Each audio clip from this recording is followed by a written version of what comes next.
जय श्री कृष्णा जी। बैसाख महीने के अंतिम 5 दिनों को सर्वश्रेष्ठ दिनों के रूप में माना जाता है। स्कंद पुराण में वर्णित है, जो कि बैसाख महीने का पूरा स्नान ध्यान कथाओं का श्रवण नहीं कर पाते, वह अंतिम 5 दिनों में भी कुछ कथाओं का श्रवण कर लेते हैं तो पूरे बैसाख महीने के कथाओं का फल मिल जाता है। ये कथाएं पूरे बैसाख महीने में सुनी जाती है।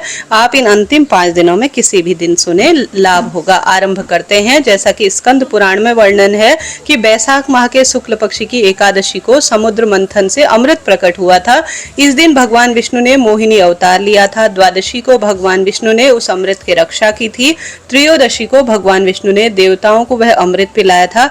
चतुर्दशी को असुरों को मारा था और पूर्णिमा पर सभी देवी देवताओं को उनका साम्राज्य प्रदान किया था। इसलिए इन 5 दिनों को वरदान प्राप्त है कि जो भी बैसाख महीने की अंतिम 5 दिनों पर कुछ श्रेष्ठ कार्य करेगा, उसका जीवन परिपूर्ण रूप से सुखी होगा और पितृ भी प्रसन्न होंगे। क्या करें क्या नहीं, इसी वीडियो के नीचे कमेंट्स में पिन है। पूजा विधि संपूर्ण नियम बताए गए हैं, एक बार उस वीडियो को देख लीजिएगा। आरंभ करते हैं कथा। गणेश जी की कथा अनुसार एक बार एक नगर में एक मालिन रहती थी। उसके पति चल बसे थे। उनका 4 साल का एक पुत्र था।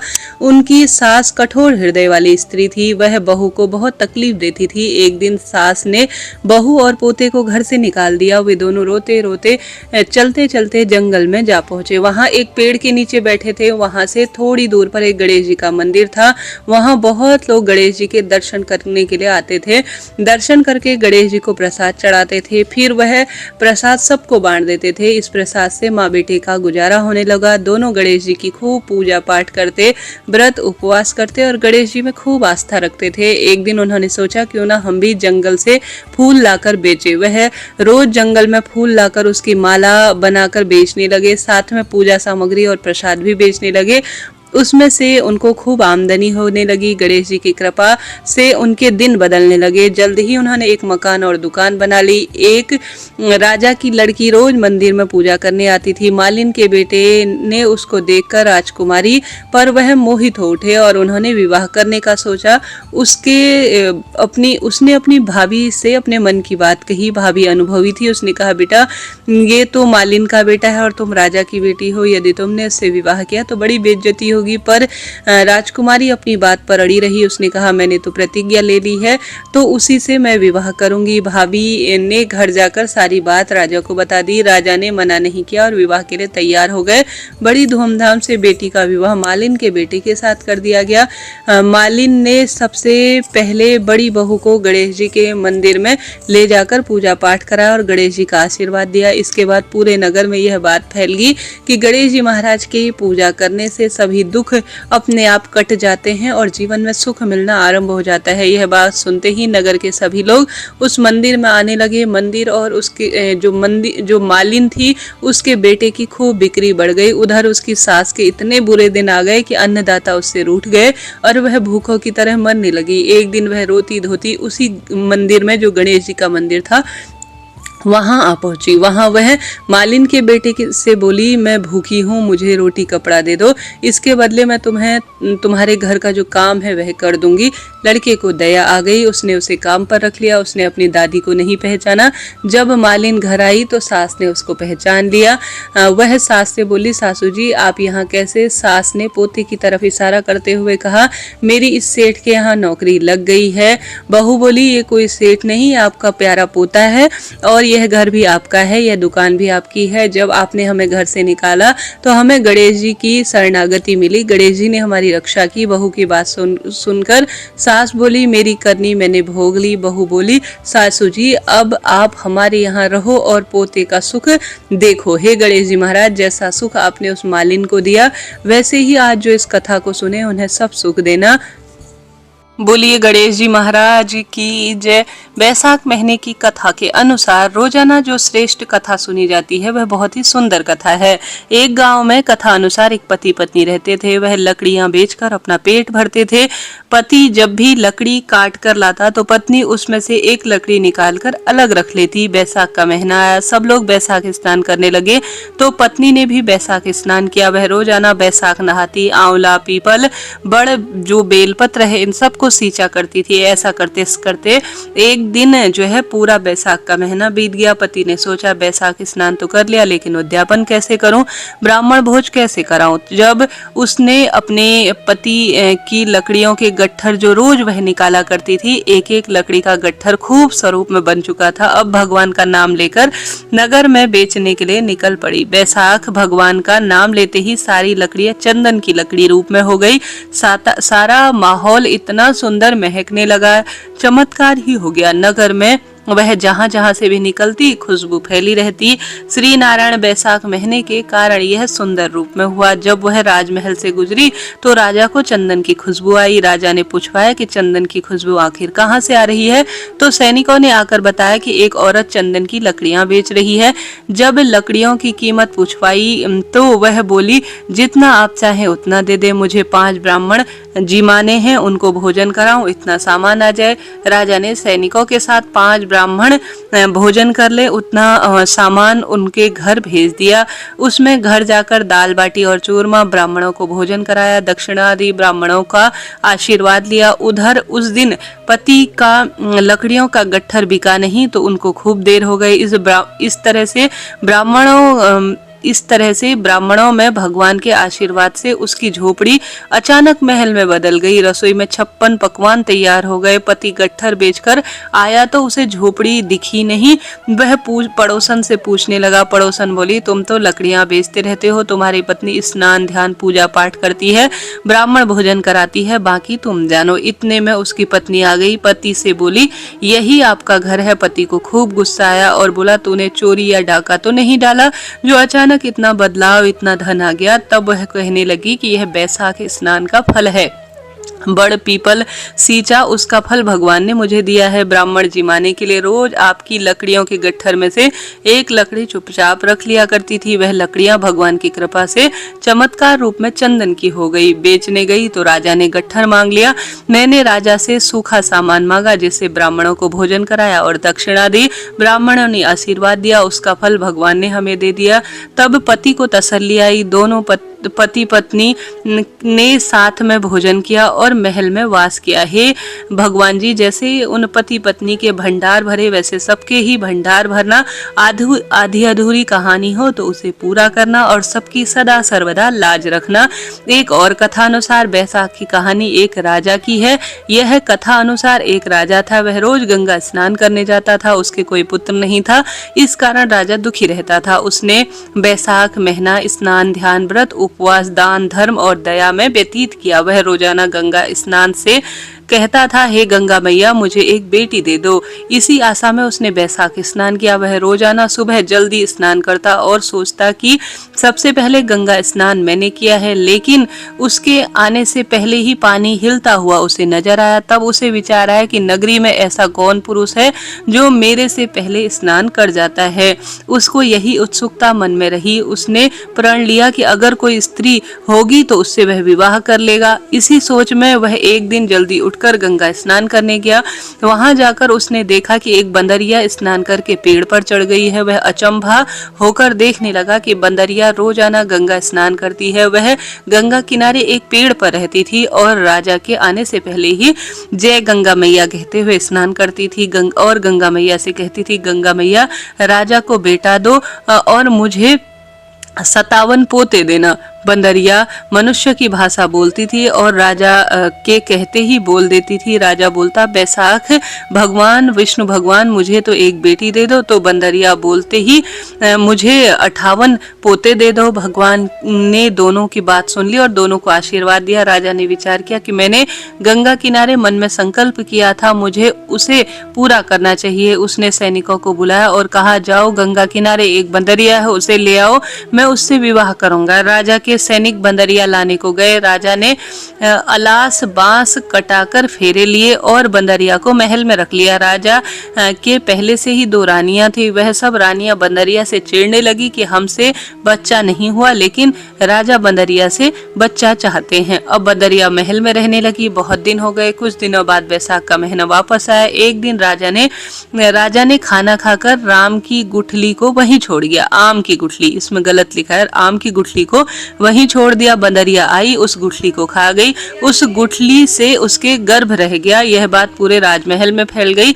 जब बंदरिया को 7वां महीना लगा तो राजा से बोली, मुझे बच्चा होगा तब मैं किसे आवाज दूंगी और मेरी आवाज कौन सुनेगा और कौन आएगा। राजा ने उसकी बात सुनकर कहा कि तुम सही बोल रही हो। यह बात सोचकर राजा ने उसके महल में घंटी लगवा दी और बंदरिया से कहा, जब भी तुम्हारे पेट में कोई तकलीफ हो तुम घंटी बजा देना, और उसकी डोरी बांधकर बंदरिया के हाथ में पकड़ा दी। थोड़े दिनों बाद बंदरिया रानी के महल में उससे मिलने आई तो घंटी को देखते उसने सारी बात पूछ ली। तो बंदरिया ने बताया कि राजा ने लगवाई है। रानियों ने विचार किया कि अगर इसको बच्चा हो गया तो हमारा पूरा मान घट जाएगा। इसी बात से परेशान होकर रानियों ने कहा कि घंटी बजाकर दिखाओ राजा आते हैं या नहीं। बंदरिया ने रानियों की कहने पर घंटी बजा दी। घंटी सुनकर राजा तुरंत आए। सभी रानियां हंसने लगी और सबने राजा का मजाक बनाया और कहा कि राजा जी, जानवर की प्रवृत्ति होती है उछल कूद करने की, इसी उछल कूद में घंटी बजा दीगी तो क्या आप रोज रोज राज दरबार छोड़कर आएंगे। राजा ने भी रानी की बातों का समर्थन किया और कहा, सही कह रही है। उधर रानियों ने विचार किया, जब इसको बच्चा होगा तो नदी में फेंकवा देंगे और राजा से कह देंगे कि पत्थर हुआ है। रानियों ने यह बात दासियों को समझा दी। अब बंदरिया के बच्चा होने का समय आ गया। बंदरिया को पीड़ा होने लगी। तब उसने घंटी बजाई। घंटी की आवाज सुनकर राजा नहीं आए। राजा ने सोचा बंदरिया तो जानवर है, ऐसे ही घंटी बजा दी होगी और राजा नहीं आए। उधर रानियों ने जब घंटी की आवाज सुनी तब दासी को बुलाकर बंदरिया के महल में गई और बंदरिया को समझाने लगी कि बच्चा होता है तो आंखें जो है पट्टी से बांध लेते हैं। बंदरिया बेचारी ने भी ऐसा किया। अब उसके सुंदर सा राजकुमार हुआ। सभी रानियां चकित हो गई कि इतना सुंदर राजकुमार आखिर पैदा कैसे हो गया। अब हमारा खूब अपमान होगा इस राजमहल में और बंदरिया का मान सम्मान बढ़ेगा। इस बच्चे को नदी में फेंकवा देना चाहिए और राजा से कह देना चाहिए कि पत्थर पैदा हुआ है। रानियों ने दासी को एक लकड़ी का बक्सा दिया और बच्चे को उसमें रखवा कर कहा कि तुम इसे नदी में फेंक कर आ जाओ। दासियों ने ऐसा ही किया। बंदरिया के पास पत्थर लाकर रख दिया और बंदरिया से कहा कि तेरे पत्थर हुआ है। बंदरिया बहुत दुखी हुई। उधर राजा को कहलवा दिया कि बंदरिया के पत्थर हुआ है। राजा बहुत दुखी हुआ और विचार किया, जब रानियों के ही बच्चा नहीं हुआ तो जानवर के आखिर कहां से बेटा होगा। भगवान की इच्छा समझकर राजा ने मन ही मन दुखी होकर संतोष कर लिया। उधर एक दासी ने बक्सा ले जाकर मिट्टी की खान में रख दिया, उसको नदी में नहीं फेंका। मन में विचार किया कि इस बच्चे को नदी में फेंककर क्यों पाप कमाऊं, मैं तो इसको रानियों के आदेश पर यहाँ ले आई हूँ, अब इसको मारकर मुझे क्या मिलेगा। वह उसे रात के अंधेरे में वहीं रख आई और सोचा कि रात के अंधेरे में मुझे कोई नहीं देखेगा। सुबह जब सूरज की किरणें निकलती है तो कुम्हार के घड़े बनाने के लिए मिट्टी लेने के लिए आए। वहां बक्से में से बालक के रोने की आवाज आई तो खोल कर देखा, इतना सुंदर राजकुमार था। कुम्हार कुम्हारी ने आपस में खुश हो गई क्योंकि उनके कोई भी संतान नहीं थी। उन्होंने सोचा भगवान से रोज प्रार्थना करते हैं, आज तो भगवान ने सुन ली। बच्चे को लेकर घर आ गई। उधर रानियों ने दासी से पूछा कि बच्चे को बहा दिया है तो दासी ने हाँ कर दी। इधर दिन प्रतिदिन बच्चा बड़ा होने लगा। थोड़े दिनों बाद बच्चा बड़ा हुआ तो बैसाख भगवान की कृपा से बच्चे को यह सब पता चला कि मैं राजा का राजकुमार हूँ, इनका बच्चा नहीं हूँ। बच्चे ने अपने कुम्हार पिता से कहा कि मुझे मिट्टी के हाथी घोड़े बनाकर दे दो। कुम्हार ने बच्चे को हाथी घोड़े बनाकर दे दिए। बच्चा मिट्टी के हाथी घोड़े लिए कुएं की पाल पर जाकर बैठ गया और वहां बैठा बैठा मिट्टी के घोड़े हाथी से बात करने लगा और उसने बोला, पियो पियो रे मिट्टी के हाथी घोड़े पानी पियो। तब राजा की दासियां कुएं पर पानी भरने आई तो दासियों ने कहा कि कहीं मिट्टी के हाथी घोड़े पानी पीते हैं क्या। इस बात पर बच्चा खूब हंसा और कहने लगा, कहीं राजा की रानी के भी पत्थर पैदा होता है क्या। यह सुनकर दासियां आश्चर्यचकित हो गई कि यह बात इस बच्चे को कहां से पता चली। तो वह दासियां महल में आई तो रानियों को सारी बात बता दी। रानियों ने सोचा कि यह बात राजा तक न पहुंचने पाए। इस चक्कर में रानियों ने राजा से शिकायत कर दी कि कुम्हार का बच्चा कुएं पर दासियों को गाली दे रहा है, इसलिए कुम्हार को देश निकाला कर दो। रानियों के कहने पर राजा ने हुक्म दिया कि कुम्हार को दूर गांव से भेज दो। नौकर कुम्हार के पास गए और उसे गांव छोड़ने का आदेश दे दिया। कुम्हार बहुत गिड़गिड़ाया कि मेरा यहाँ पर अच्छा व्यापार चलता है, अगर मेरा व्यापार बंद हो जाएगा तो गुजारा कैसे होगा।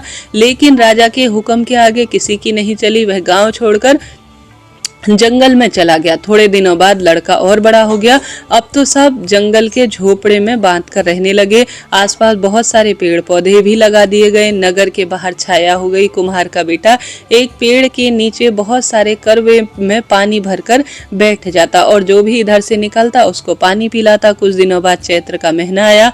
गांव की लड़कियां गणगौर बनाने के लिए मिट्टी कुम्हार के पास लेने घर गई। दिन में तेज धूप थी, उनको प्यास लगी। सब ने कहा हमें पानी पिला दो, लेकिन कुम्हार के लड़के ने कहा पानी एक ही शर्त पर पिलाऊंगा कि तुम सब लड़कियां मेरे चारों तरफ परिक्रमा लगाओ। यह लड़कियां कुम्हार के बेटे के साथ परिक्रमा लगाने लगी। पानी पीती गई और कुम्हार के लड़के घर आकर गई। घर आते ही सब लड़कियों की तबीयत खराब हो गई। तब वैद्य को बुलाकर नब्ज दिखाई तो वैद्य जी ने कहा सब लड़कियां गर्भवती हैं। सबके घर वाले चकित हो गए। सबने लड़कियों से पूछा तो कुम्हार के बेटे की सारी बात बता दी। सब गांव वाले परेशान हो गए और सब उस कुम्हार के लड़के के पास गए। उन्होंने सारी बात कुम्हार को बताई। इससे सब लड़कियों के 7 फेरे लगवा लिए हैं। अब हम सब लड़कियों की शादी तुम्हारे बेटे से करेंगे। कुम्हार ने कहा कि मेरे पास तो रहने का घर नहीं है, मैं इतनी सारी बहू कैसे रखूंगा। सब लोग वापस राजा जी के पास गए और राजा जी से शिकायत करी। कुम्हार के बेटे ने सभी लड़कियों से फेरे ले लिए। अब कुम्हार के पास बहू रखने का घर नहीं था। अब हमारी बेटियों से शादी कौन करेगा। ऐसे हाल में हम बेटियों को कहाँ भेजेंगे। राजा ने सभी की बात सुनी और खुद कुम्हार के घर गए और उनसे कहा कि मैं आपके लिए घर बनवा देता हूँ, सबको बहू बनाकर ले जाओ। कुम्हार और राजकुमार राजी हो गए और हाँ भर दी। अब राजा के जंगल में शहर बसा दिया, बहुत सारे घर बना दिए और सब में अपनी बेटियों को धूमधाम से विवाह कर दिया। थोड़े समय बाद जब कुम्हार की बेटियां सभी बहू और बेटे इकट्ठा हो गए तब कुम्हार बहुत खुश हुआ कि कहाँ तो मेरे एक भी बेटा नहीं था, अब घर भगवान की कृपा से इतने सारे नाती पोते होंगे। अब राजकुमार कहने लगा पिताजी आप दादा बन गए। इस खुशी में जग में खूब आप इस जग में खुशी मनाओ। कुम्हार ने बात मान ली और पूरे गांव को न्योता दे दिया। राजा ने रानी नौकर सबको बुलावा दिया और अपनी माँ बंदरिया को भी बुलाया। राजकुमार ने बंदरिया के लिए रथ भेजा, गहने वस्त्र भेजे और बंदरिया को यह सब पहनकर रथ में बैठाकर गाजे बाजे के साथ लेकर आए। उनका सिंहासन भी सबसे ऊंचा लगवाया। अब सब गांव वाले आए, राज परिवार भी इकट्ठा हो गया और बंदरिया भी ऊंचे रथ में बैठकर आई। अब बंदरिया को सबसे ऊंचे रथ में बैठाया गया। यह देखकर सभी रानियां क्रोधित हो गई कि हमारी इज्जत कम कैसे करी। सबको नीचा आसन दिया गया। सबने राजा से कहा कि आपने कुम्हार की इतनी सहायता करी है और आपका सिंहासन नीचे लगवाया है, जबकि बंदरिया का आसन सबसे ऊंचा है। राजा जी बोले थोड़ी देर के बाद बात करते हैं, पहले सबको भोजन करने दो। उधर राजकुमार ने सभी पत्नियों से कहा यह बंदरिया मेरी माँ है और मैं इसका बेटा हूँ और तुम सब इसकी बहुएं हो, इसलिए सभी पत्नियां बच्चों को माँ की गोद में देती जाओ और पाँव छूती जाओ। सभी बहुएं बंदरिया को बच्चे गोद में देती गई और पाँव छूती गई। यह सारा दृश्य पूरा गाँव वाला देखता रह गया। राजा रानी और उसका सारा परिवार भी यह सब देखता रह गया। यह सब देखकर राजा जी को अचंभा हुआ।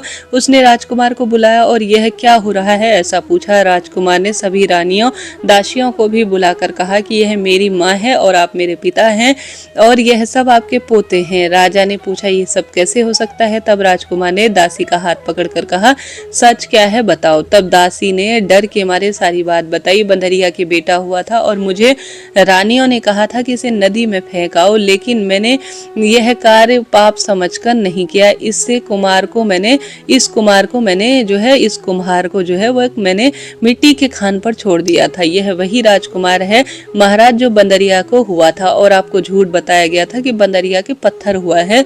राजा जी बहुत खुश हुए और वह सभी बहू और पोतों को महल में ले आए और उन रानियों और दासियों को देश निकाला कर दिया। राजा जी ने बंदरिया से कहा मैंने तो बैसाख महीने में भगवान से एक बेटा मांगा था और भगवान ने इतने सारे बेटे और सुंदर पोते दे दिए हैं। यह सुनकर बंदरिया बोली कि महाराज आप जब स्नान करने आते थे ना तब कहते थे कि मुझे एक बेटा दे दो और मैं कहती थी कि राजा को एक बेटा देना और मुझे 58 जो है पोते देना।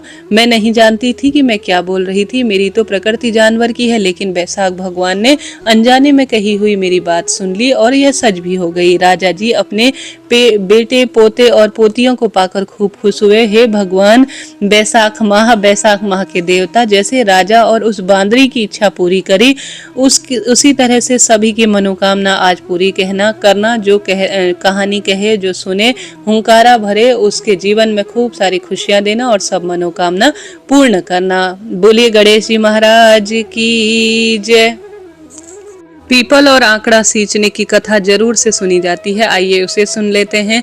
कथा अनुसार बैसाख महीने में रानी बड़ पीपल तथा आंकड़े के पेड़ की पूजा करती थी। छोटी रानी चापलूस प्रवृत्ति की थी, उसके अपने मुंह की बोली बहन को पटा रखा था। छोटी रानी जानती थी राजा को अगर खुश करना है तो उसकी मुंह बोली बहन को खुश करना होगा, तो वही वह करती थी। उसको उसकी नंद को खुशी मिलती थी, लेकिन बड़ी रानी को चापलूसी पसंद नहीं थी। एक बार की बात है, जब बैसाख महीना आया तो बड़ी रानी ने बैसाखी रविवार का व्रत किया। बड़ पीपल आंकड़े की विधि विधान से पूजन करने के लिए वह महल से बाहर चली गई। पूरे दिन घर से बाहर रही तो इधर उधर रानी को भी बड़ी रानी के खिलाफ शिकायत करने का मौका मिल जाता। छोटी रानी ने कहा, देखो जीजी, बड़ी रानी मालूम नहीं क्या क्या टोने टोट के करती है, पूरे दिन घर के बाहर रहती है, बड़ पीपल और आंकड़े की पूजा करती है। जब राजा के मुंह बोली बहन ने अपने भाई से कहा, देखो भाई, बड़ी रानी पता नहीं क्या क्या टोने टोटके करती है, अगर आपके यहाँ भी बड़ पीपल आंवड़े के पेड़ हैं तो उन सबको कटवा दो। भाभी पूरे समय महल से बाहर रहती है और बड़ पीपल और आंकड़े के जो पेड़ हैं उनकी खूब पूजा करती है। लोग देखेंगे तो क्या कहेंगे हमारे परिवार से, और फिर हम तो राजकुल के वंशज हैं, हमें धन दौलत की क्या कमी है। तब राजा ने अपने सिपाहियों को कहकर अपनी बहन के बहकावे में आकर सारे बड़ पीपल और आंकड़े के पेड़ कटवा दिए। बड़ी रानी ने सुना तो उसे बहुत दुख हुआ, लेकिन छोटी रानी और नंद को खूब खुशी हुई। इस तरह बैसाख महीने का दूसरा रविवार आया तो बड़ी रानी ने बैसाखी रविवार का व्रत किया और वह बड़ पीपल तथा आंकड़े के पेड़ की पूजा करने की सोचने लगी। तब उसने चूरमे के लड्डू बनवाए। एक थाली में रोली, मोली, चावल, मेहंदी, काजल, कच्चा सूत, चुनरी, जल का लोटा और पूजा के सारे सामान और घी का दीपक लेकर महल से बाहर बड़, आंवला, बेलपत्र और पीपल और आंकड़े के पूजन के लिए चली गई। पूरे नगर में उसे कहीं भी बड़ पीपल का और आंकड़े का पेड़ नहीं दिखाई दिया। वह भटकते भटकते जंगल पहुंच गई। इधर उधर भटकने के बाद उसे बहुत देर बाद एक छोटा सा आंकड़े का पौधा दिखाई दिया जो कि पत्थरों में दबा था। शायद राजा के सिपाहियों की उस पर नजर नहीं गई थी, इसलिए वह बच गया। बड़ी रानी को बहुत खुशी हुई।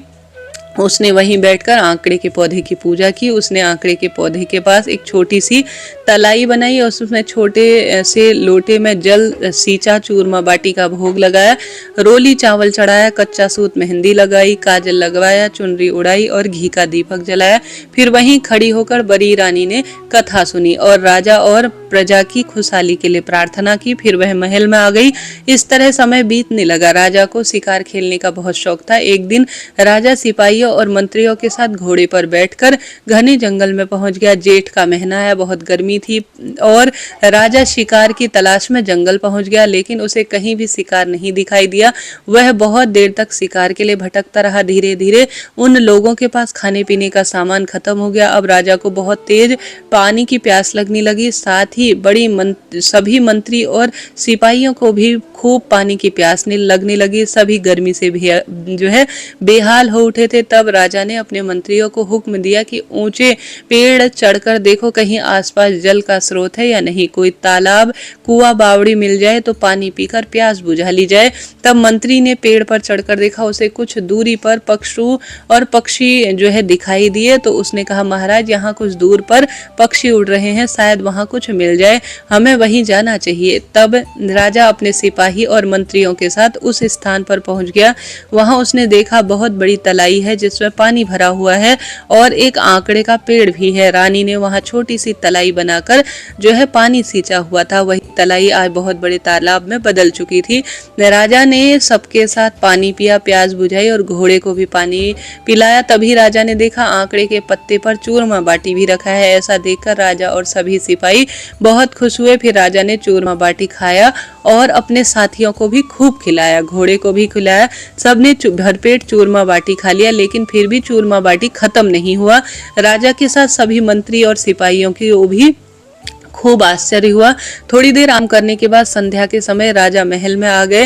राजा ने महल में आते ही अपने दोनों रानियों से पूछा कि तुम दोनों में से इस मेरी प्रजा में मेरी सलामती के लिए इस राज्य में इस समय कौन व्रत और पूजा किया था, और आंकड़े के पेड़ की पूजा विशेष किसने की थी। तो छोटी रानी ने मना कर दिया, लेकिन बड़ी रानी बोली, महाराज मैं हर साल बैसाख महीने में नित्य नियम से आंकड़े के पौधे का जो है सिंचन पूजन करती हूँ। खास तौर पर बैसाख महीने के रविवार को यह कार्य करती हूँ और बड़ पीपल और आंकड़े की पूजा करती हूँ। लेकिन इस बार आपने छोटी नंद और रानी के कहने से सारे आंकड़े के पेड़ कटवा दिए। तब मुझे घने जंगल में एक छोटा सा आंकड़े का पेड़ दिखाई दिया। मैंने तो वहीं जाकर पूजा की और सदा सौभाग्य की कामना और प्रजा की खुशहाली की दुआ मांगी। तब राजा ने अपनी गलती मानते हुए अपनी बहन को ससुराल तुरंत भिजवा दिया और छोटी रानी से कहा कि तुम्हें बड़ी रानी से कुछ सीखना चाहिए, और राजा ने उस रानी को खूब डांटा। उस दिन छोटी रानी भी अपनी गलती को समझ रही थी और उसे भी अकल आ गई। तब राजा ने पूरी नगरी में ढिढोरा पिटवा दिया कि बैसाख का रविवार का व्रत करे, बड़ पीपल और आंकड़े के पेड़ का पूजन करे। हे बैसाख देवता, जैसे आपने उस राजा रानी की लाज रखी, रानी को अखंड सौभाग्य देकर उसके पति की रक्षा की, वैसे ही सभी के जीवन में खूब सारी खुशियां देना। बोलिए बैसाख माह की जय। अब दूसरी कथा अनुसार, जो कि तुलसी माता की कथा है, उसके अनुसार तुलसी माता को सींचने का एक बहुत ही श्रेष्ठ बात है। एक परिवार में नंद भाभी रहा करती थी। नंद अभी कुंवारी थी। वह तुलसी की बहुत सेवा किया करती थी। वह तुलसी माता को प्रतिदिन नित्य नियम से सींचा करती और बहुत सा समय तुलसी माता की सेवा में व्यतीत करती थी। भाभी को यह सब फूटी आंख भी नहीं सुनाता था। कभी कभी वह गुस्से में कहती, जब तेरा विवाह होगा तो बारातियों को खाने में तुलसी ही दूंगी तथा तुलसी ही तुझे दहेज में दूंगी। जब समय आ गया, नंद को शादी हुई। भाभी ने सच में ऐसा किया।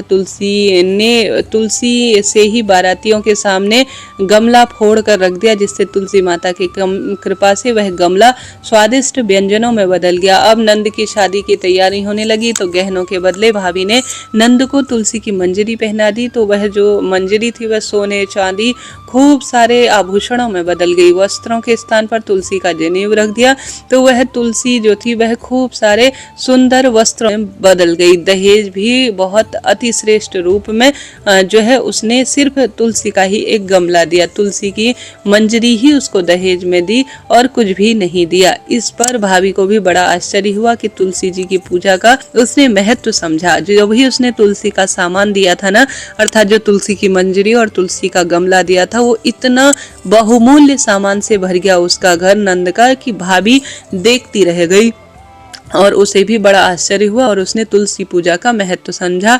भाभी की एक लड़की थी। लड़की कहती थी कि तू भी अपनी बुआ की तरह तुलसी की सेवा कर, तुझे भी बुआ की तरह फल मिलेगा। पर वह लड़की भी अपनी माँ के जैसी ही थी। वह मन से तुलसी की सेवा करती थी, लालच और दिखावा करती थी। और जब वह लड़की विवाह का समय आया तो भाभी ने सोचा, जैसा व्यवहार अपनी नंद से किया वैसा इसके साथ भी करती हूँ, इज्जत मिलेगी, तो क्यों ना अपनी बेटी के साथ भी वैसा ही व्यवहार करो। तो उसने बारातियों के सामने तुलसी का गमला फोड़ कर रख दिया, लेकिन इस बार मिट्टी ही मिट्टी हुई, खूब बेइज्जती हुई। गमले का गमला ही रहा। मंजरी और पत्तों को भी उसके जो है शरीर में लगाया तो वह जैसे थे वैसे ही रहे। सभी बाराती खूब उसकी बुराई करने लगे। ससुराल में भी सभी लड़कियां बुराई कर रहे थे। तो भाभी ने अपनी नंद पर खूब गुस्सा किया। भाभी अपनी नंद को कभी घर नहीं बुलाती थी। तो एक दिन भाई ने सोचा कि क्यों ना मैं अपनी बहन से मिलाऊं। उसने अपनी इच्छा अनुसार अपनी पत्नी को बताया। तब उसने कहा कि सौगात में क्या ले जाना चाहिए, कुछ बताओ। तब भाभी ने तो पहले तो खूब मना कर दी, फिर थाली में ज्वार भरकर कहा तो और तो कुछ भी नहीं है, यही ले जाओ। तब भाई खूब दुखी मन से वहां चल दिया और सोचा भला बहन के घर कोई ज्वार क्या ले जाता है। बहन के नगर के समीप पहुंचकर उसने गौशाला में गाय के समीप ज्वार का ठेला पटक दिया। तब वहां के गौपालक ने कहा, अरे भाई ये सोना चांदी हीरा मोती आखिर गाय के आगे क्यों रख रहे हो।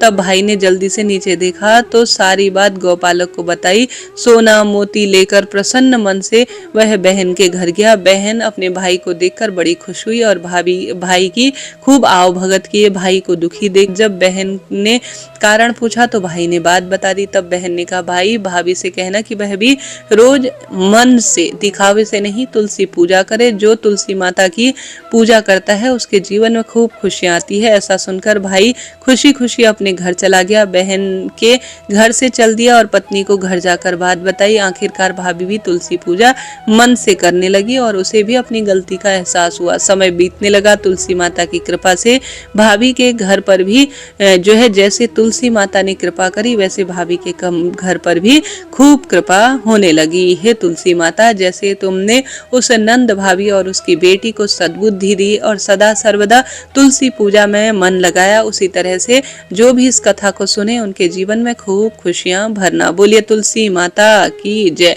बरकत देवता की कथा अनुसार एक गांव में एक साहूकार रहता था। साहूकार पति पत्नी बड़े ही धार्मिक प्रवृत्ति के थे और उनके 5 बेटा बहू थे। उसमें से परिवार में कई पीढ़ियों तक किसी को भी कोई बेटी नहीं हुई थी। जब उनके 5वें बेटे की बहू को बेटी हुई तो पूरे परिवार में खूब खुशियां मनाई गई।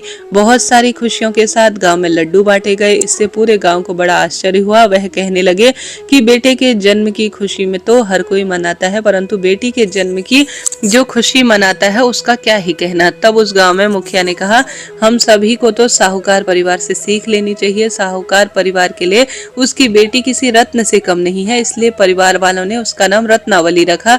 रत्नावली पूरा परिवार बहुत ही लाड़ प्यार से पालन पोषण कर रहा था। उसकी हर इच्छा को सबसे पहले पूरा किया जाता था। रत्नावली भी अपने परिवार की तरह ही बहुत ही धार्मिक प्रवृत्ति की थी। जब वह बड़ी हुई तो दादी के साथ रोज मंदिर जाने लगी। वह भी अपनी दादी के साथ तुलसी पूजा, केले की पूजा, पीपल पूजा करती थी और सुंदर रूप में इनको सींचती थी। सभी देवी देवताओं की पूजा करती, भजन कीर्तन करती। एक समय की बात है, जब बैसाख महीना आया, साहूकार ने अपनी पोते से कही कि बेटा मंदिर चलते हैं, वहां बहुत सी औरतें बैसाख महीने की कहानी सुन रही हैं। तो दोनों दादी पोती भी वहां बैठकर कहानी सुनने लगी। अब वह रोज जाकर मंदिर में बैठ जाती और कहानियां सुनती। एक दिन कहानी सुनाने वाली ने कहा, आज आप सबको बरकत देवता की कहानी सुनाती हूँ। इस कहानी को सुनने के लिए 7 दिन व्रत रखें और रोजाना कहानी सुनने के बाद उद्यापन के लिए विष्णु भगवान के मंदिर में बरकत देवता की कथा का उद्यापन करें। इससे उनके घर में अन्न धन की कभी कोई कमी नहीं होगी और घर में हमेशा खुशियां बनी रहेगी। तब साहूकारनी ने 7 दिन तक कहानी सुनकर व्रत करने का निश्चय किया और साहूकार रोजाना कहानी सुनने लगी। 7 दिन बाद साहूकारनी के घर में बरकत की कथा का उद्यापन था। रत्नावली अभी बहुत छोटी थी तो साहूकारनी ने उसकी तरफ ध्यान नहीं दिया, तो उसने भी उद्यापन करवाना है। धीरे धीरे रत्नावती बड़ी होने लगी, शादी योग्य हो गई। परिवार वालों ने अच्छा घर वर ढूंढकर उसका विवाह कर दिया। रत्नावती के ससुराल में 4 जनों का छोटा परिवार था। उसमें सास बहू, रत्नावली और रत्नावली का पति था। रत्नावती ससुराल पहुंच गई। रोजाना के अन्य कामों का जिम्मा उसे सौंपा गया। खाना बनाने का जिम्मा सासू ने मान ले लिया और सास खाना बनाने के बाद सबसे पहले अपने पति को खिलाती, फिर पुत्र को, बाद में खुद खाकर जो है खुरचन बचती वह रत्नावती को देती। रत्नावती बचा कुचा खाना खाकर पानी पीकर सो जाती। धीरे धीरे रत्नावती कमजोर होने लगी। एक दिन रत्नावती के पति ने रत्नावती से पूछा कि हम घर में सिर्फ 4 जने हैं, खूब अच्छा कमाते हैं, फिर खाना तुम्हारे लिए क्यों नहीं है? तुम रोज कमजोर क्यों हो? तुम्हें किस बात का दुख है, मुझे बताओ। तब रत्नावती बोली कि आपकी माँ मुझे पेट भर खाना नहीं देती है, इसलिए बची कुची खुरचन ही खाकर मुझे परोसती है। मुझे रोजाना पेट भर खाने को नहीं मिलता, इसलिए कमजोर हूँ। तब उसके पति ने कहा, मेरी माँ ऐसा नहीं करेंगी, कल तुम मेरी थाली खाना और तुम्हें जो परोसा जाए वह मैं खाऊंगा। अगले दिन रत्नावती का पति कोई न कोई बहाना लेकर अपनी थाली अपने कमरे में रखकर कर रत्नावती को खिलाता और जो खाना परोसा जाता उसे धीरे धीरे वह खाता। अब इस तरह से रत्नावती के पति का स्वास्थ्य बिगड़ने लगा। रत्नावती का पति दिन भर दिन कमजोर होता गया, सूखने लगा। तब रत्नावती की सास ने अपने बेटे से कहा, बेटा मैं तो रोज तुझे अच्छे से अच्छा खाना देती हूँ, फिर तुम दिन भर क्यों कमजोर हुए जा रहे हो, क्यों सूखे जा रहे हो। तब बेटा माँ से बोला, बचा कुचा खाना तुम रत्नावती को देते हो, इसलिए ऐसा है, जो मैं खा लेता हूँ, जैसा खाऊंगा वैसा ही तो शरीर रहेगा। माँ हम लेकर परिवार में, हम तो टोटल परिवार में 4 जने हैं, तो तुम रत्नावती को क्यों खाना नहीं देती हो। तब किसी की वह भी तो किसी की बहन बेटी है। तब रत्नावती की सास ने घर की चाबी रत्नावती को सौंप दी और कहा, बहू आज से खाना तुम बनाओगी तो मैं आराम करूंगी। बहुत दिन हो गए हैं मुझे घर की काम की जिम्मेदारी करते करते, आज से पूरे रसोई की जिम्मेदारी तुम्हारी है। उस दिन रत्नावती की खुशी का ठिकाना नहीं रहा। उसने ढेर सारा खाना बनाया, तरह तरह के पकवान। फिर उसने सबसे पहले अपने ससुर को खाना खिलाया, फिर सास को, फिर अपने पति को। उसके बाद खाना खाने के लिए रत्नावती खुद बैठकर खाने लगी। कढ़ाई बिल्कुल उसको साफ मिली, उसे खुरचन भी नसीब नहीं हो। उस दिन उसे भूखा ही सोना पड़ा।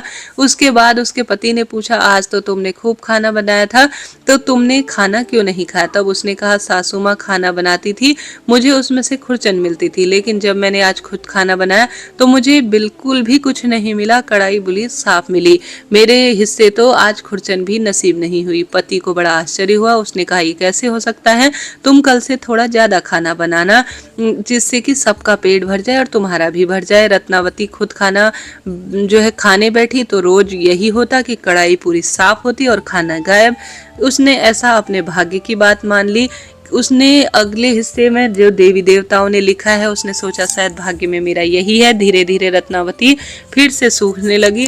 रत्नावती की सास ने अपनी बहू से कहा, अब तो तुम खाना खुद बनाती हो, फिर क्या दिक्कत है। तब सास, ससुर और उसके पति को बड़ा आश्चर्य हुआ। खुद खाना बनाती है, ज्यादा खाना भी बनाती है और सबको खाना खिलाती भी है, फिर भी इसके लिए जाने क्या बात है कि कढ़ाई साफ मिलती है और इसके लिए कुछ भी नहीं बचता। तब रत्नावती की सास ने अपने बेटे से कहा, तुम कुछ दिनों के लिए बहू को अपने पीहर छोड़ आओ, शायद वहां कुछ चमत्कार हो और ढंग से वह रह ले और इसका शरीर भी ठीक हो जाए। यह तो दिन प्रतिदिन कमजोर होती जा रही है। इस तरह रत्नावती का पति रत्नावती को लेकर अपने ससुराल चला गया। जब रत्नावती मायके आती है तो सभी ने उसकी हालत को देखकर आश्चर्य हुआ। उसने कहा, बेटी हमने तुम्हें अच्छा खासा देखकर परिवार विवाह किया था, ये कैसे हुआ है, तुम्हारे लिए बड़े दुख की बात है। तब रत्नावती ने अपने परिवार को सारी बात उसने भोजन संबंधी बता दी कि मेरे हिस्से अन्न देवता नहीं लिखे हैं।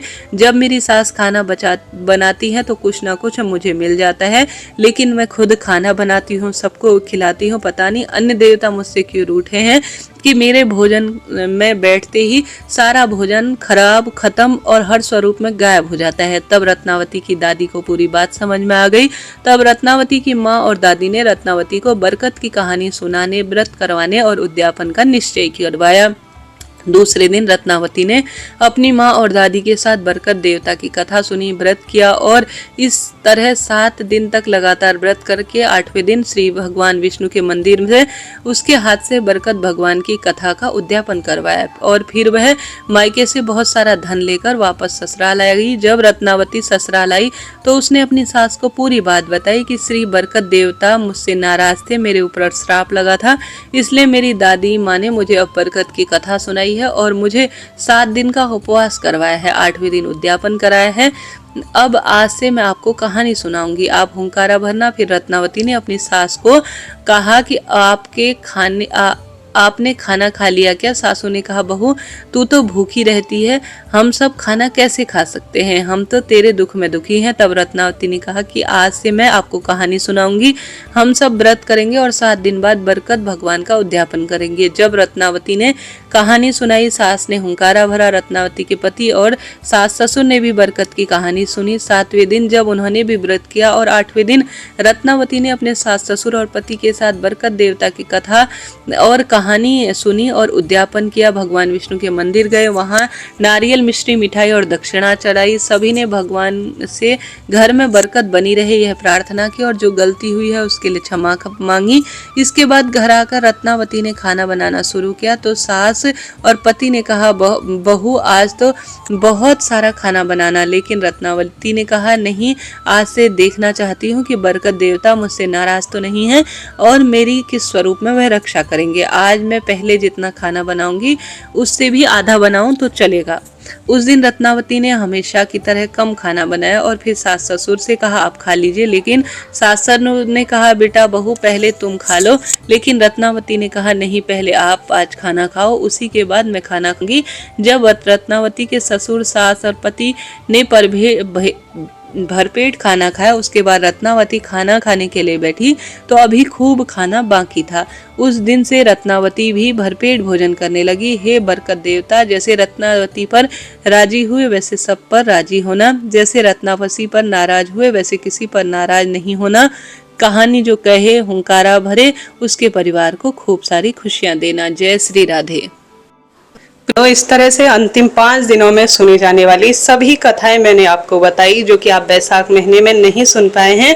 इन कथाओं को रोज आप सुने, निश्चित रूप से अनंत गुना लाभ होगा। चैनल को सब्सक्राइब करें, क्या करें क्या नहीं इन अंतिम 5 दिनों में इसका वीडियो पिन है।